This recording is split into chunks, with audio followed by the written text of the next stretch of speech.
예, 계시록 8장 일곱째인 일곱 번째 시간입니다. 오늘 본문의 제목은 싹이라 이름하는 사람에게 주신 영광에 대해서 말씀드리겠습니다. 자, 싹이라는 사람은 예표의 사람이죠. 앞으로 이런 사람이 나올 것이다.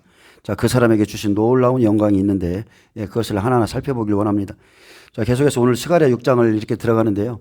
제가 지금 스가랴를 여러분에게 말씀하는 것은 계시록 8장 1절에서 4절 하늘이 반 시간쯤 고요한 그 시간, 그 기도를 받는 시간에 어떠한 일이 실제적으로 이스라엘에게 일어나는가 지금 그것을 살펴보는 겁니다. 자, 스가랴 6장은 스가랴 선지자가 본 8번째 환상이자 마지막 환상으로 네 병거 환상과 여호수아에게 씌운 면류관이 상징하는 의미와 특히 싹이라 이름하는 사람에 대한 예언이 주어지고 있습니다. 그렇듯이 하나님께서는 자신의 일을 계획하시고 그리고 자신의 계획을 따라서 일하신다는 것, 경영하신다는 것을 믿으시기 바랍니다. 자, 스가랴 6장에 보면 네 병거가 나오죠. 네 병거는 하늘의 네 바람이라고 그랬습니다. 자, 바람은 히브리어로 루아흐죠. 영, 호흡. 자, 호흡도 의미하지만 자, 영들을 의미합니다. 그래서 하늘의 네 바람으로 하나님을 보호자 앞에서 섬기는 영들을 가리킵니다. 이 천사들은 계시록 6장의 네 말처럼 심판의 권세를 받아 하나님의 진노를 퍼붓는 도구를 상징합니다. 예수님의 이름의 뜻이 구원자이듯이 주께서 구원하신다는 이름을 가진 대제사장 여호수아는 예수님의 예표로 마지막 때는 이방인 두 증인을 상징하고 또 싹이라 이름하는 사람은 성전의 기초를 놓고 마치는 스룹바벨로 계시록 7장 4절에 나오는 이마에 인침받은 이스라엘 14만 4천을 의미합니다. 이것을 여러분의 이제 마음속에 잘 새겨두세요. 자, 싹이라 이름하는 사람이 자기 곳에서 돋아나 그의 가장 큰 일은 뭐예요? 성전을 건축하는 거예요. 성전을 건축하듯이 그를 통해 이스라엘 백성들이 구원을 받습니다. 우리 주 예수 그리스도께서 교회를 세우신 것 같이 마지막 때는 싹이라 이름하는 14만 4천을 통해서 이스라엘의 영적인 성전을 세우시죠. 그래서 우리도 이렇게 예표의 사람들이 있듯이 저와 여러분이 하나님의 그 어떠한 선한 계획 가운데 있기를 원합니다. 우리가 악한 계획이 아니라 선한 계획에 의해서 움직이길 원해요. 자, 싹은 스가랴 6장 1절에서 6절, 즉, 자, 싹은요, 스가랴 6장, 말들이 뛸 때 나오듯이 14만 4천도 계시록 6장에 나오죠. 계시록 6장 1절 이하의 말들이 뛸 때에 이 사람들이 나옵니다. 자, 오늘 본문 말씀 보겠습니다. 스가랴 6장 1절에 내가 또 눈을 들어 본즉 내 병거가 두 산 사이에서 나오는데 그 산은 구리산이더라. 자, 구리산은 노산이죠. 자, 스가랴는 노산 사이에서 나오는 네 병거를 보았는데 노산이란 하나님의 심판이 나오는 곳, 즉 하나님이 거하시는 장소를 말하는데 노은 강력한 능력과 승리 그리고 반대로는 또한 저주와 심판을 상징합니다. 자, 병거는 하나님의 권위와 심판을 상징하고 노산 사이에서 나와 네 병거를 이끄는 말은 하나님의 절대적인 심판의 능력을 가지고 움직이는 하나님의 천사들을 나타냅니다. 자, 2절에 첫째 병거는 붉은 말들이, 둘째 병거는 검은 말들이, 셋째 병거는 흰 말들이, 넷째 병거는 어룽지고 건장한 말들이 배었는지라 내가 내게 말하는 천사에게 물어 이르되 내 주여 이것들이 무엇이니까 하니 천사가 대답하여 이르되 이는 하늘의 네 바람인데, 자, 네 바람은 천사들이에요. 온 세상의 주 앞에 서 있다가, 자, 온 세상의 주 앞에 서 있는 자들이 계시록에 누구죠? 계시록 4장에 보니까 보좌 옆에 24장로와 네 생물들이 있죠. 자, 온 세상의 주 앞에 서 있다가 나가는 것이라 하더라. 계시록 6장에 어린 양이 인을 떼실 때마다 나오는 네 말과 같이, 자, 스가랴가 본 네 병거를 이끄는 말은, 자, 흰 말이고 붉은 말, 검은 말, 어루직 말이죠. 자, 이 말들은 이스라엘의 대적들을 징벌하기 위해 파송된 것이 아니라, 자, 그렇게 해석하는 분들이 많아요. 근데 승리와 심판을 집행하기 위한 천사들이라 그렇게 말하는 것이 맞습니다. 승리를 주고 또 심판도 함께 집행하죠. 그래서 말들의 색이 다르듯이 이들은 각각의 사명을 가지고 하나님의 보호자 앞에 머무르다 나가는 천사들입니다. 붉은 말은 피를 나타내는 색으로 앞으로 있을 대학살과 재앙을 나타내고, 검은색은 계시록에 보면 기근과 슬픔, 비통함, 그리고 흰 말은 흰색은 승리를 나타내죠. 그리고 어릉지고 건장한 말은 계시록 6장 8절에 청황색 말로 사망과 음부의 천사들이라 했습니다. 이와 같이 하나님께서 정하신 심판과 뜻을 이루기 위해서 천사들을 사용하고 계심을 이렇게 상징적으로 보여주고 있는 겁니다. 자, 천사들을 말로 표현했죠. 자, 세상엔 숭배함을 받는 많은 것들이 있습니다. 그리고 신이라 불리는 많은 것들이 있죠. 그러나 인간 역사와 온 세상에 심판적 권세를 지시하시는 분은 오직 하나님 한 분뿐이십니다. 오직 하나님 한 분뿐이에요. 역대하 18장에 선지자 미가야가 아합에게 심판을 내리기 전에 하늘 보좌의 회의를 먼저 봤습니다. 내가 보니 여호와께서 그의 보좌에 앉으셨고 하늘의 만군이 그 좌우편에 모시고 섰는데 여호와께서 말씀하시기를 누가 이스라엘 왕 아합을 깨워 그에게 길르앗 라못에 올라가서 죽게 할꼬. 그때 한 영이 나와 말하기를 내가 나가서 거짓말하는 영이 되어 그의 모든 선지자들의 입에 있겠나이다 말하자 너는 꿰겠고 또 이루리라. 나가서 그리하라. 이렇게 명하셨습니다.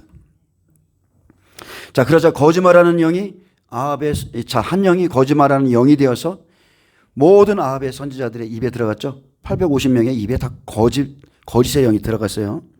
그리고 아합에게 재앙이 임할 것을 말씀했습니다. 근데 그는 이 모든 하늘 보호자의 해에 일어난 일을 알려줘도 믿지 않죠. 믿지 않습니다.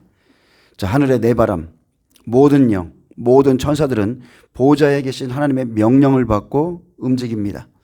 자, 6절에 검은 말은 북쪽 땅으로 나가고, 자, 북쪽은 바벨론이 있는 곳이죠. 흰 말은 그 뒤를 따르고 얼음진 말은 남쪽 땅으로 나가고 건장한 말은 나가서 땅에 두르고 다니고자 하니 그가 이르되 너희는 여기서 나가서 땅에 두루 다니라 하며 곧 땅에 두루 다니더라. 자, 한 천사가 심판의 철저한 수행을 위해서 말들이 땅을 순찰하도록 명했습니다. 그가 내게 외쳐 말하여 이르되 북쪽으로 나간 자들이 북쪽에서 내 영을 쉬게 하였느니라. 북쪽에서 내 마음을 시원케 하였느니라. 자, 말들이 북쪽과 남쪽으로 나가는 것은 바벨론과 아수르, 애굽처럼 이스라엘을 괴롭힌 원수들과 사탄의 세력을 멸하기 위해서 나간 겁니다. 특히 북쪽으로 두 병거가 가고 남쪽으로 한 병거가 나간 것은 북쪽 바벨론의 죄가 훨씬 더 크기 때문이죠. 그러므로 북쪽으로 나간 자들, 거운 말들이 끌고 간 병거가 내 마음을 시원케 했다는 것은 메대 바사를 통해서 하나님의 심판이 바벨론에 엄중하게 시행됨으로 하나님의 분노를 풀어주었다는 의미입니다. 결국 하나님의 엄중한 심판으로 말미암아 바벨론과 바벨론에 속한 자들이 멸망할 것을 상징하고 장차 하나님의 원수들이 반드시 진멸될 것을 예언합니다.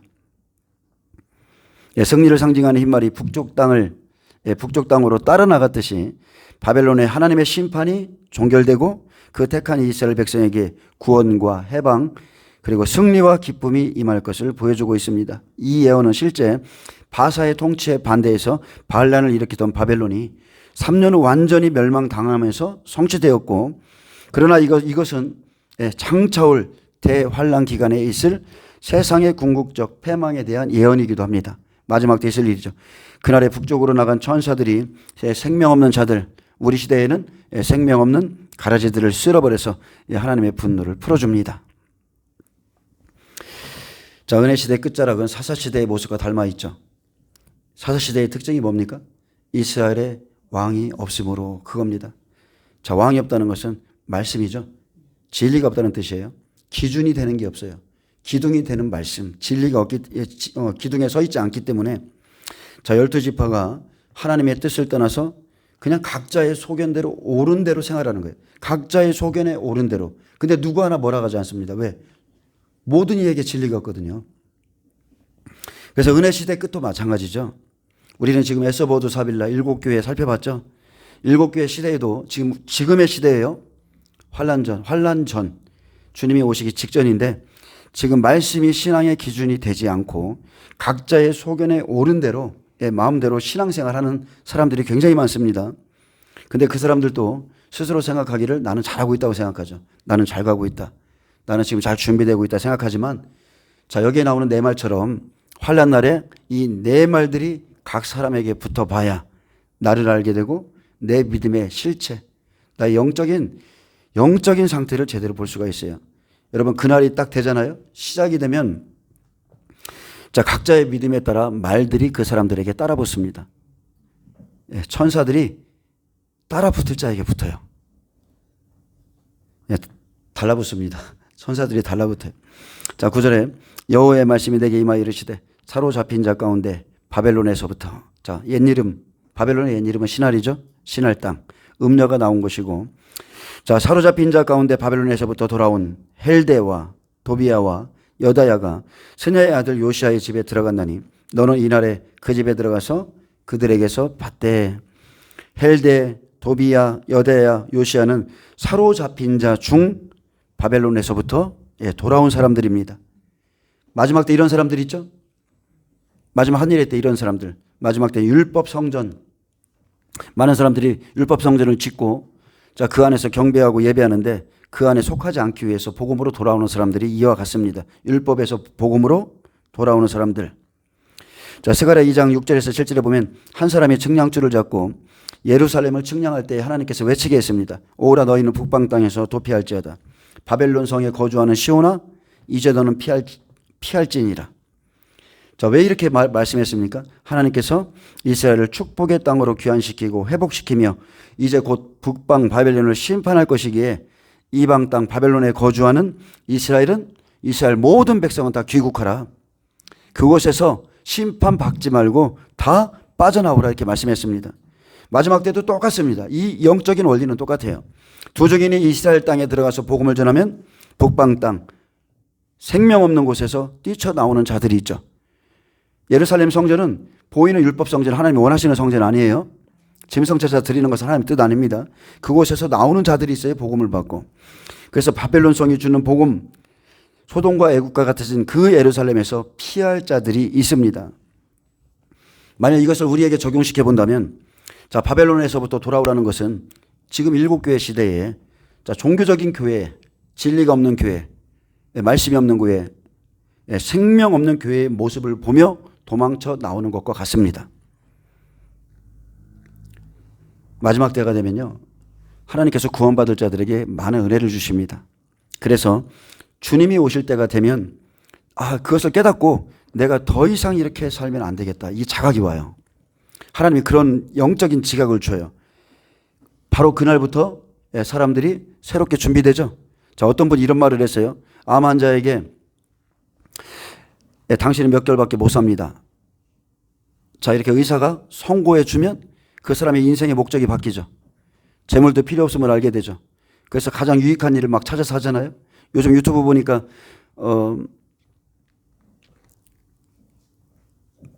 그 미국의 아주 유명한 영화인들이요. 그 사람들이 노년에 자기의 모든 재산을 사회에 환원하는 그런 것들이 많이 올라오더라고요. 어떠한 사람들이 자기의 모든 것을 다 사회에 환원하고 가장 그 사람들에게 나눠줘서 그 사람들이 살아나는 걸 보면서 그들이 막 기뻐하는 것들이 올라오더라고요. 마찬가지입니다. 때를 깨달으면 가장 선한 일을 하게 돼 있어요. 특히나 그리스도인들은 지금이 마지막 때임을 알면 하나님이 가장 기뻐하시는 일을 찾아서 하게 돼 있습니다. 마지막 때가 깨달아지면 여러분 어떻게 하겠어요? 정말로 믿어지면 우리의 육체가 바뀐다니까요. 하나님의 영의 지배를 받아요. 많은 사람들이 예배 중심적인 사람이 되고 다시 기도하는 사람이 되며 성령의 불받기를 원하고, 그러면서 하나님의 뜻대로 살아가면서 하나님이 오실 날을 기다리게 되죠. 어쨌든 간에 깨달아야 돼요. 이렇게 살면 안 된다.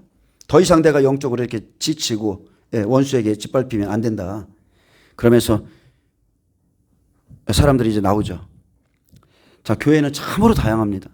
어떻게 한 교단에 이렇게 많은 우리 장로의 합동이나 통합 측을 봐도 그 밑에 줄기가 갈라지고 해서 몇 개인지도 몰라요.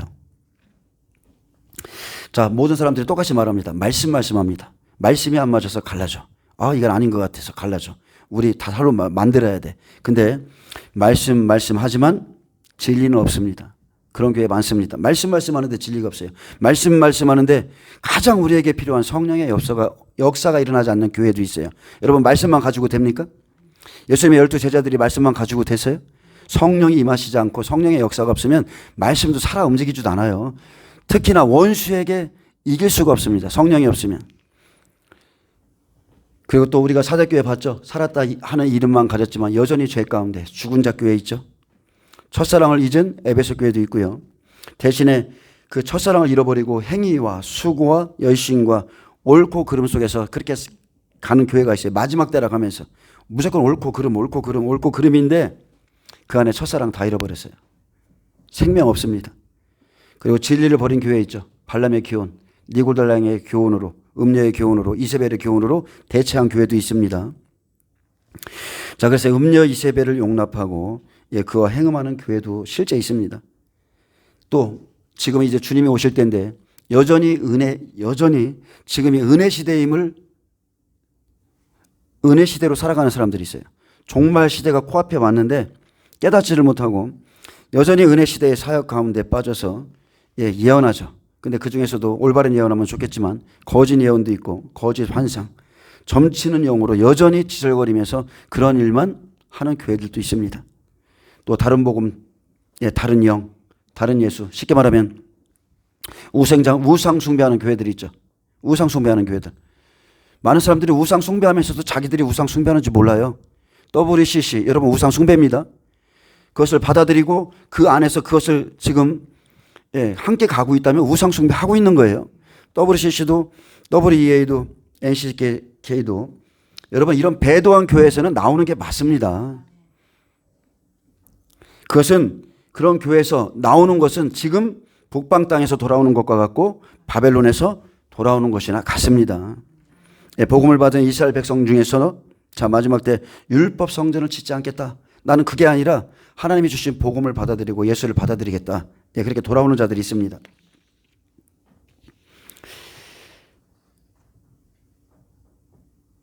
예전에는 잘 몰랐는데 우리 교회가 지금 배도하고 있구나. 우리 교회가 우상 숭배의 길로 가고 있구나. 그것을 깨닫고 뛰쳐나온 것이 북방에서 나온 것과 같고요. 또 바벨론에서 돌아온 헬데와 도비야, 여다냐와 같은 사람들이라는 것. 마지막 때 이런 은혜를 받는 사람들이 있습니다. 내가 있는 곳이 잘못해서 여기서 나와야 돼. 이러면서 이런 은혜를 받는 사람들이 있어요. 자, 여기에 보면 너는 이날에 그랬습니다. 이날, 말들이 뛸 때죠. 재앙의 천사들이 움직일 때, 자, 그 집에 들어가서 그들에게서 받대.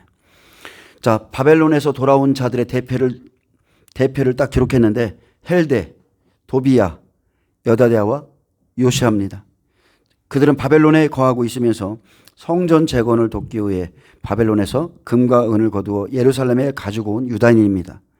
각자의 이름들을 살펴보면 성경에 나오는 이름들을 살펴보면 재미난 게 참 많아요. 근데 여기 각자의 이름들을 살펴보면 자, 헬데는 건장하다. 도비야는 하나님은 선하시다. 여다냐는 하나님께서 아신다. 요시아는 하나님께서 지지하신다. 하나님께서 세우신다는 뜻을 갖고 있는데 그들의 이름을 통하여 하나님의 계획과 성취가 나타날 것을 보여줍니다. 바벨론에서 귀환한 이스라엘 백성들이 대제사장 여호수아와 함께 재건하고자 하는 성전은 이 이름의 뜻과 같이 하나님의 은혜와 도우심으로 이루어진다는 것. 아멘. 힘과 능으로 되지 아니하고 오직 나의 영으로 되느니라. 이 이름의 뜻에 다 담겨 있는 겁니다. 헬데와 도비야와 여다냐는 두 증인의 말을 들을 대표자고요. 마지막 때 두 증인이 면류관을 받고 들어가 하나님의 말씀을 전하면 나오는 사람들입니다. 자, 11절 은과 금을 받아 면류관을 만들어 여호사닥의 아들 대제사장 여호수아의 머리에 씌우고 마지막 때는 이방인 두 증인이죠. 준비된 말씀과 사명을 가지고 자 그것이 면류관입니다. 이스라엘 땅에 들어가죠. 말하여 이르기를 만군의 여호와께서 이같이 말씀하시되 보라 싹이라 이름하는 사람이 자기 곳에서 돋아나서 여호와의 전을 건축하리라. 자, 싹이라 이름하는 사람 대표적으로 스룹바벨을 끌고 간다고 그랬죠. 우리 시대는 14만 4천이고요. 자, 그들은 은과 금을 가지고 돌아와서 무엇을 만들었어요? 면류관을 만들었습니다. 왜 그렇습니까? 면류관을 만든 이유는 하나예요. 성전 재건에 대한 하나님의 약속을 불신하는 일부 지도자들을 깨우쳐서 유다인들을 바른 신앙으로 이끌기 위함입니다. 면류관은 두 직분, 왕과 제사장의 직분을 상징하므로 메시아에 대한 직분을 예표하고 있습니다.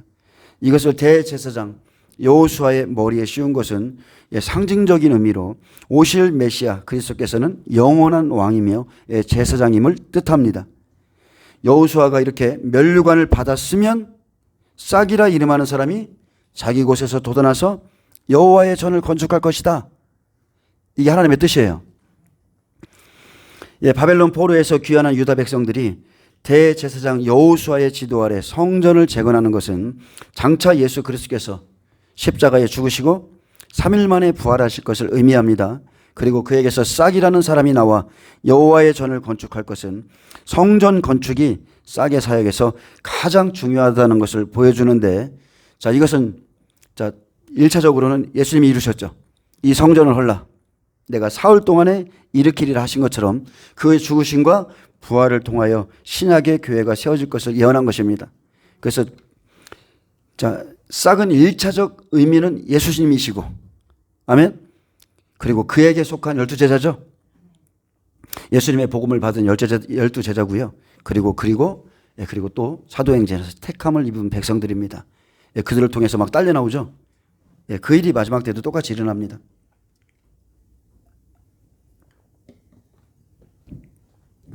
자, 이렇듯이 마지막 때 이방인 두 증인이 면류관을 받고 이스라엘 땅에 들어가면 보라, 싹이라 이름하는 사람이 자기 곳에서 솟아나서 여호와의 전을 건축하리라. 여기 자기 곳이라는 것은 다른 번역본에 보면 비천한 곳이라고 되어 있거든요. 그래서 14만 4천은 이스라엘 땅에서 나옵니다. 신천지나 여호와의 증인이 아니에요. 신천지나 여호와의 증인이 아니라 싹이라 이름하는 장자 14만 4천은 자, 이스라엘 땅 비천한 곳에서 나오는 거예요. 예수님께서도 자기 곳에서 돋아났죠. 예수님께서도 율법 아래 나셔서 자기 땅 자기 곳에서 돋아나셨고 큰 권위와 영광 가운데 나지 않으시고 비천한 가운데 인간의 몸을 입고 목수의 아들로 오신 것처럼 마지막 때 나타나는 싹이라 이름하는 사람도 마찬가지일 겁니다. 비천한 곳에서 돋아나서 유력한 자들이 아니라는 거죠. 자, 그 사람들이 나타나면 여호와의 전을 건축하리라. 여호와의 전. 자, 복음을 전하죠. 이들은 마지막 때 사명이 자기 민족에게 복음을 전하는 겁니다. 그래서 온전한 복음을 받아야 하나님이 거하시는 성전이 되죠. 여러분, 보이는 성전이 성전이 아닙니다. 예수님이 오신 후부터는 보이는 성전은 성전이 아니에요. 자, 초림에는 예수님을 통하여 난 사도들로 인해서 거룩한 교회가 세워졌다면, 자, 마지막 때는 두 증인을 통해 이스라엘 자기 곳에서 돋아난 14만 4천이 여호와의 전을 건축할 것이고 이 영광을 그들에게 맡긴다 했습니다. 그들은 자기 민족에게 복음 전합니다. 세상의 거민들에게는 복음 못 전해요. 그리고 그 안에서 60배 30배들 나오죠. 알곡들이 따라 나옵니다. 이렇게 율법을 복음으로 다시 바꿔주면 스가랴 4장 7절에 그가 머릿돌을 내놓을 때에 무리 중에 은총을 받은 자들 있죠. 여호와의 전은 눈에 보이는 성전이지만 예수님을 영접하고 성령이 임하시면 그 사람이 성전이 되는 겁니다. 그래서 눈에 보이는 성전이 먼저 지어지고 그 안에 복음이 들어가면 받아들이면 내가 성전이 되는 거예요. 그래서 하나님이 영이 거하시는 심령 성전을 건축하게 되는 것, 이 영광이 싹이라는 사람들에게 있습니다. 여러분, 면류관이 다 각각 다르듯이 각 사람의 면류관이 다 다릅니다.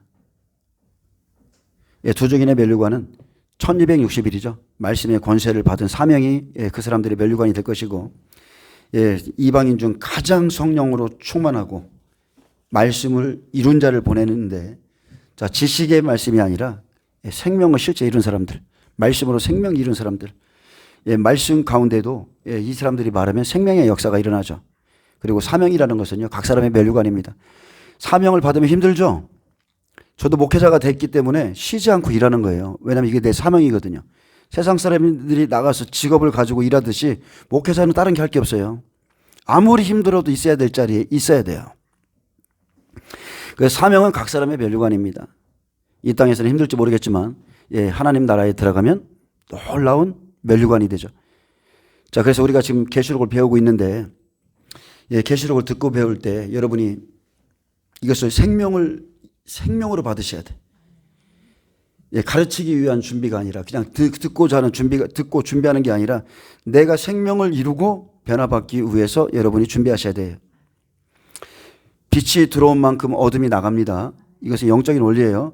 예수님이 요한복음 1장에 자, 빛이 세상에 비치면 어떻게 돼요? 어둠이 이기지 못하죠.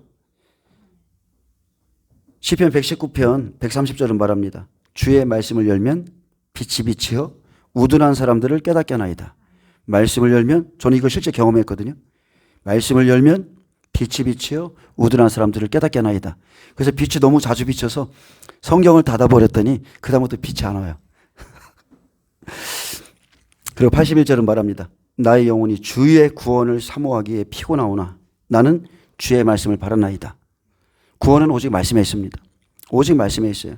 그래서 마지막 때 가장 성령 충만한, 말씀으로 충만한 예수의 생명을 이룬 자가 두 증인이죠. 그 사람들은 지금 하나님이 준비하고 계시고요. 준비되어 있습니다. 싹이라 이름하는 사람도 지금 하나님이 다 준비하고 계세요. 자, 13절에 보면 그가, 자, 14만 4천이죠. 싹입니다. 그가 여호와의 전을 건축하고, 그리고 두 번째는 영광도 얻고, 세 번째는 그 자리에 앉아서 다스릴 것이요. 또 제사장이 자기 자리에 있으리니 이 둘 사이에 평화의 언론이 있으리라 하셨다 하고. 자, 싹은 어떤 자입니까? 싹. 그는 여호와의 전을 건축하며 영광도 얻고 또 그 자리에 앉아 다스릴 자라 했습니다. 첫째는 예수님이시며 마지막 때는 이스라엘 14만 4천이죠. 초림에는 또 12 제자들이 싹이에요.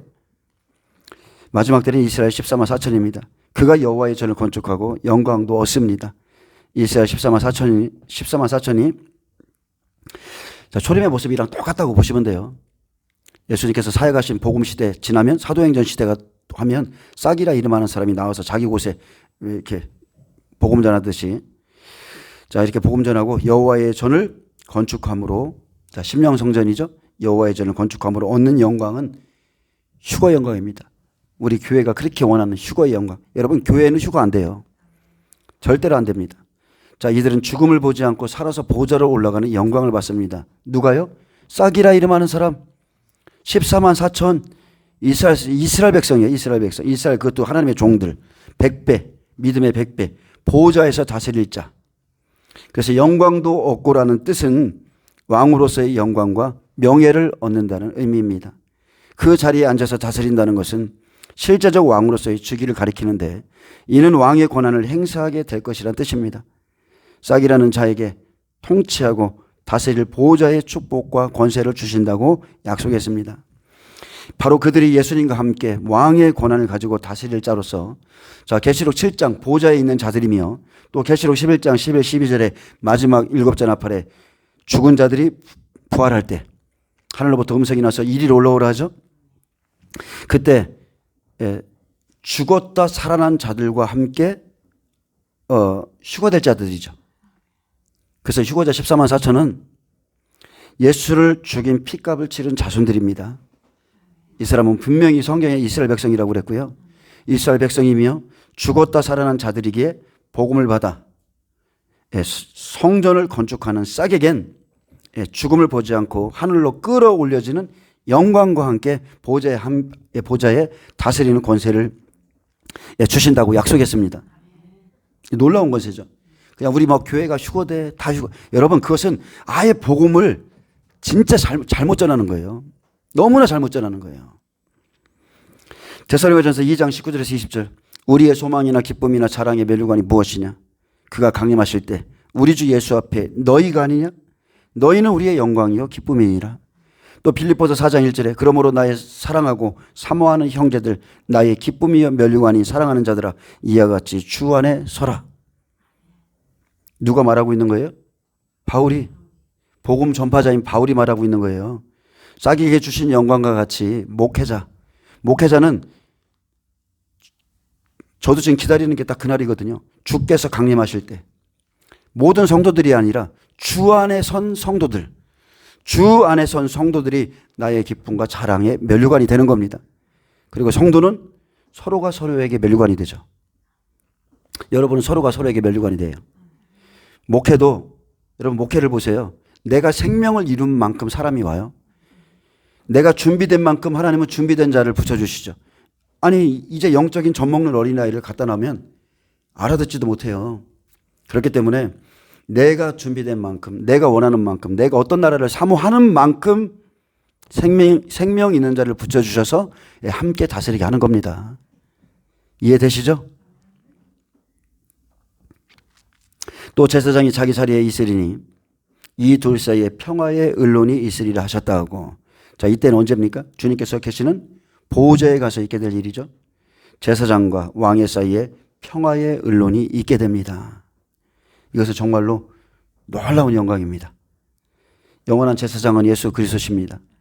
근데 싹이라 이름하는 이스라엘 14만 4천이 자기 백성에게 복음도 전하고 휴거의 영광도 얻는데 이것뿐만이 아니라 이 둘 사이에 평화의 언론까지도 있으리라 말씀했어요. 이들은 주님이 계신 보좌에 올라가서 왕의 직분과 함께 제사장의 직분도 견임하게 될 것을 말합니다. 이 둘 사이에 평화의 언론이 있으리라. 평화의 언론이 있으리라. 여러분, 얼마나 멋진 말입니까? 주님과 함께 다스릴 것입니다. 여러분, 하나님 나라를 위해서 이 땅에서 모든 것을 버리면 모든 것을 얻습니다. 모든 것을 버리면 가장 위대한 하나를 얻어요. 모든 것을 버리세요. 가장 위대한 딱 하나를 얻게 됩니다. 베드로 사도 말했죠. 은과 금은 내게 없거니와. 다 버렸거든요. 예수님을 위해서. 은과 금은 내게 없거니와 내게 있는 이것을 내게 준다. 누구예요? 예수 그리스도. 오직 예수 그리스도. 이 사람들이 보좌로 가는 사람들. 베드로와 같이 이 세베대의 아들의 어머니들이 세베대의 아들의 어머니가 일찍이 이것을 깨달았어요. 그래서 예수님께 와서 단 하나를 구했습니다. 마태복음 20장 21절에 이 두 아들을 주의 나라에서 하나는 주의 우편에 하나는 주의 좌우편에 앉게 명하소서. 분명히 주의 좌우편에 앉는 자들이 있다니까요. 하나님 나라의 일반 백성으로 사는 자들이 아니라 예수님과 함께 보좌에 앉아서 다스릴 자들. 여러분, 얼마나 멋집니까? 구원해 준 것만 해도 감사해 죽겠는데, 감사해 살겠는데, 이런 영광까지도 준다고 하니까 깨달은 만큼 헌신하는 거예요. 하나님께. 이처럼 보호자의 영광을 보고 여러분, 내 자녀를 위해서 하는 기도가 이런 기도가 되시길 축복합니다. 이런 영광스러운 것을 기도하는 어머니가 되세요. 하나님도 그런 기도를 기뻐하실 겁니다. 주님이 그 세베대 어머니에게 책망했습니까? 하나도 안 했어요. 오히려 제자들이 왜 그런 기도를 하냐고, 왜 이 두 아들만 그렇게 안 깨달라냐고 막 그렇게 했지. 자, 모든 것을 버리고 주를 따른 제자들, 또한 바울처럼 예수를 아는 지식이 너무 고상해서 모든 것을 배설물로 여긴 사람, 또 예수님 말씀 그대로 자기 자신을 부인한 사람들, 예수님 말씀적으로 내가 마시라는 이 쓴 잔을 너희가 마실 수 있느냐? 이 쓴 잔을 마신 사람들, 이 사람들만이 이곳에 가게 되는 겁니다. 이곳에 오게 되는 거예요. 아무나 가는 게 아닙니다. 그 14절에 그 면류관은 헬레안과 도비야와 여다야와 스바냐의 아들 헨을 기념하기 위하여 여호와의 전안에 두라 하시니라. 자, 그 면류관은 대제사장 여호수아가 쓰고 간 면류관처럼 마지막 때 이방인 두 증인이 받아 쓴 사명의 면류관입니다. 헬렌과 도비야와 여다야와 스바냐의 아들 헨을 기념하기 위하여 그랬습니다. 기념하기 위하여. 마지막 때 돌아오는 백성들을 기념하기 위하여 그 면류관을 여호와의 전 안에 두라 했습니다. 주님께서 주신 사명의 면류관을 쓰고 나가 복음을 전함으로 돌아온 사람들은 나의 영원한 상급이요 면류관이죠. 기념하기 위해서 여호와의 전 안에 있게 되는 거. 이 사람들의 이름이 다. 그 면류관을 여호와의 전 안에 두라. 자기 백성에게 전한 면류관은 사명이죠. 근데 주님이 주시는 면류관은 영원한 상급이 되는 겁니다. 이게 진짜 상급입니다. 내가 전도한 한 사람의 영혼, 나의 영원한 면류관이 되죠. 내가 전도해서 누군가를 악에서, 죄에서 돌이키고 예수님으로 말미암아 살게 하면 나의 영원한 면류관이 되는 거예요. 주께서 강림하실 때 나의 기쁨과 자랑의 면류관이고, 또 목자장이 나타나실 때에 시들지 아니하는 영광의 면류관이 됩니다. 근데 이 사명을 누가 감당한다고요? 이 사명, 이 놀라운 사명을 누가 감당해요? 먼데 사람들이 와서 감당할 것이라고 했습니다. 먼데 사람. 자, 이스라엘 백성의 구원에 누가 참여한다고요? 먼데 사람. 바로 이방인들이 참여함으로 이 성전이 건축되고 완성되죠. 이 사람들이 없으면 절대로 이스라엘 백성들 구원 없습니다. 히브리서 11장 40절에 이는 하나님이 우리를 위하여 더 좋은 것을 예비하셨은즉 우리가 아니면 그들로 온전함을 이루지 못하게 하려 하심이라. 아멘. 우리 이방인이죠. 그들 이스라엘이죠.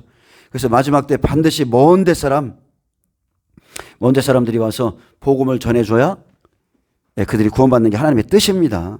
자, 15절 봅니다. 먼 데 사람들이 와서 여호와의 전을 건축하리니 만군의 여호와께서 나를, 자, 두 증인이죠, 너희에게 보내신 줄을 너희가 알리라. 너희가 만일 너희 하나님이 여호와의 말씀을 들을지인데 이같이 되리라.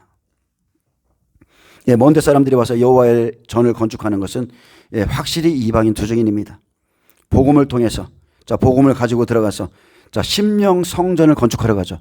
이미 율법 성전은 세워졌기 때문에, 자, 그 안에서 심령 성전을 건축하러 가요. 그날에 만군의 여호와께서 나를 너희에게 보내신 줄 너희가 알리라. 이사야 46장 11절 말씀이 이루어지죠. 내가 동방에서 독수리를 부르며 먼 나라에서 나의 모략을 이룰 사람을 부를 것이라. 내가 말하였은즉 정령 이룰 것이요 경영하였은즉 정령 행하리라. 개역 한글에는 이렇게 기록되어 있습니다. 동방에서 독수리를 부르듯 하나님의 뜻을 이룰 사람, 하늘의 독수리처럼, 자, 요한복음 하늘의 독수리처럼 성령으로 가장 충만한 두 사람, 그를 이방에서 불러요. 너희가 만일 너희 하나님 여호와의 말씀을 들을진데 이같이 되리라. 여호와의 말씀을 알고 청종하고 듣는다면 이같이 되리라는 약속을 받았기에 말씀을 듣고 지키면 14만 4천 같이 됩니다. 자, 이렇게 스가랴서는 마지막 때 이스라엘 백성에게 복음이 들어가는 것을 장별로 정확하게 기록해 놓았고요. 계시록과 똑같습니다. 복음을 대적하는 자들이 받을 형벌까지도 다 기록해 놨습니다. 아주 세심하게 세밀하게 기록해 놨어요. 여기서 보면 이제 7장에 가면 하나님이 뭐라고 말씀하십니까? 하나님은 금식보다 하나님의 말씀을 청종하는 걸 기뻐한다고 그랬어요. 여러분, 금식하고 무엇을 하고 그런 모든 것보다 하나님의 말씀을 청종하고 순종하는 것을 가장 기뻐합니다. 그래서 하나님의 뜻은 항상 똑같죠. 모든 사람이 진리에 이르길 원하며 모든 사람들이 다 회개하기를 원하신다는 것. 그래서 모든 성도들은 하나님의 뜻을 알고 하나님을 기다려야 되는 겁니다. 마지막 때 하나님이 어떠한 일을 행하실지를 알고 어떤 일이 일어나며 하나님께서 우리의 구원을 어떻게 이루실 것인가, 언제까지인가, 이것을 여러분 명확히 알고 기다리셔야 돼요. 그래서 우리가 지금 매일 듣는 이 말씀이 반복되는 것 같지만, 자, 이것은 마지막에 여러분에게 생명이 될 겁니다. 자, 이제 다음 한 시간을 다음번 조금은 더해서 스가랴 12장 말씀으로 하늘이 반 시간쯤 고요한 이스라엘 백성들이 구원받는 것에 대해서 좀 한 타임을 더 하겠는데, 자, 분명히 성경은 마지막 때 이스라엘 백성들이 회개한다고 그랬습니다. 이스라엘 회개운동, 그것이 바로 우리가 지금 살펴보고 있는 일곱째인 계시록 8장 1절 4절 일곱째인이고요. 바로 이때가 하늘이 반 시간쯤 고요한 시간으로 이스라엘의 큰 회개운동이 일어납니다. 자, 천하만국이 모여 이스라엘을 치고자 할 때에 예루살렘을 모든 민족에게 취하는 장과 무거운 돌이 되게 하시겠다 약속하셨고, 그날에 여호와께서 유다 족속을 돌보심으로 모든 민족의 말을 쳐 눈을 멀게 하므로 유다의 지도자들이 마음속으로 이르기를 예루살렘 주민이 만군의 여호와로 말미암아 힘을 얻었다 할지라, 이렇게 말씀하셨습니다. 그래서 그날 전쟁의 승리가 만군의 여호와로 말미암아 승리하는 것을 확신할 수 있도록 하나님의 손이 대적을 멸하시고 보호하십니다. 그날에 내가 유다 지도자들을 나무 가운데 화로 같게 하며 곡식단 사이에 횃불 같게 하리니 그들이 그 좌우에 에워싼 모든 민족들을 불사를 것이요 예루살렘 사람들은 다시 그 본 곳 예루살렘에 살게 되리라. 또 스가랴 12장 7절에 여호와가 먼저 유다 장막을 구원하리니 이는 다윗의 집의 영광과 예루살렘 주민의 영광이 유다보다 더하지 못하게 하려 함이니라. 바로 그날에 여호와가 예루살렘 주민을 보호하리니 그 중에 약한 자가 그날에는 다윗 같겠고 다윗의 족속은 하나님 같고 무리 앞에 있는 여호와의 사자 같을 것이라. 예루살렘을 치러 오는 이방 나라들을 그날에 내가 멸하기를 힘쓰리라. 하나님께서 강력한 의지를 이렇게 지금 강조하신 겁니다. 그날에 내가 이렇게 하겠다. 예루살렘을 치러 오는 나라들 내가 다 하나님의 거룩한 분노로 다 진멸시키겠다고 그랬어요.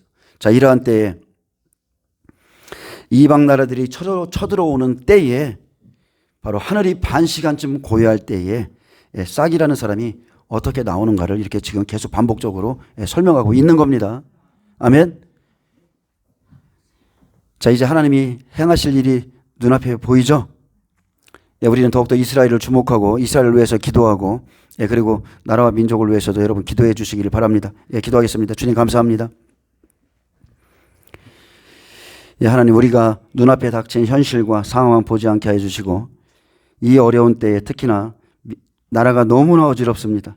악한 자들이 권력을 잡고 그 권력을 도를 넘게 사용하며 의로운 자들이 잡혀가고 무너지고, 자, 이러한 때에 우리가 하나님의 구원을 더 바랍니다. 하나님의 공의로 심판하시는 그날에 하나님을 믿지 않는 자들과 또 믿는 자들에게도 하나님의 큰 재앙이 임하는 그때에 우리가 하나님의 손에 붙들려서 하나님의 장막에 다 들어갈 수 있도록 축복하여 주옵소서. 감사하며 예수님의 이름으로 기도합니다. 아멘. 하나님께 영광 박수 올려드립니다.